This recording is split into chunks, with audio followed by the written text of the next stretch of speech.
On schools, we adopted a statewide policy for our schools. May 1st, we announced K-12 and college would be closed for the rest of the academic year.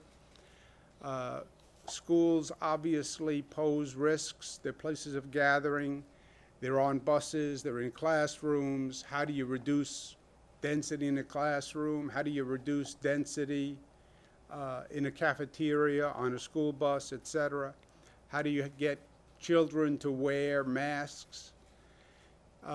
And we have another development that we're tracking, which is the COVID-related child illness.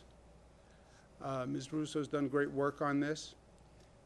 I believe, and I've said this from the start, this did not present as a COVID situation because it's not respiratory.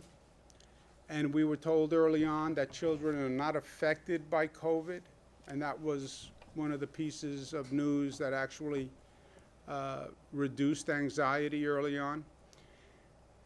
We're now starting to see that children who test positive for COVID or test positive for COVID antibodies are developing these inflammatory symptoms.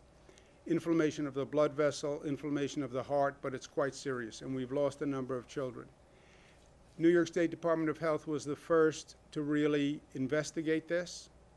The more they investigated, the more cases they found.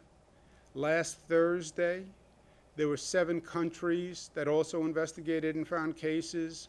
There were 17 states that found cases, okay? This was last Thursday. Today, there are 13 countries and 25 states. This is one of those situations where the more they look, I believe the more they're going to find. So when we're talking about schools, again, the facts have changed from the quote-unquote experts, because there are no experts on this COVID virus. I've learned that the hard way. Children are not affected. Well, now maybe children are affected, right? And when you're talking about schools and you're talking about children and you're talking about density, exploring this situation and making sure that this is not a widespread situation affecting children. They're not even sure the duration after the COVID exposure that this might occur, because this is all a case of first impression. But this is a related issue that does affect children, and obviously it's something we're very concerned about. So, question was on summer school. Would summer school open? Summer school is not going to open statewide for in-class teaching.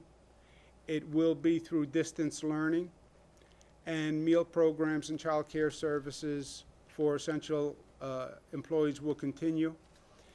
As in terms of opening up school for the fall, it's still too early to make that determination. We want to get more information on this inflammatory syndrome. We also want to see how the development for a treatment, a vaccine proceeds. We will issue guidelines beginning of June on what schools would need to do to come up with a plan to prepare to open. The schools will do those plans. They'll provide them to the state in July. The state will approve those plans or not approve those plans in July, all in preparation for an opening in September. But again, we don't want to make that decision until we have more facts. And as the facts keep changing, prudence dictates that you don't make a decision until it's timely, so you have the most recent facts to make the decision.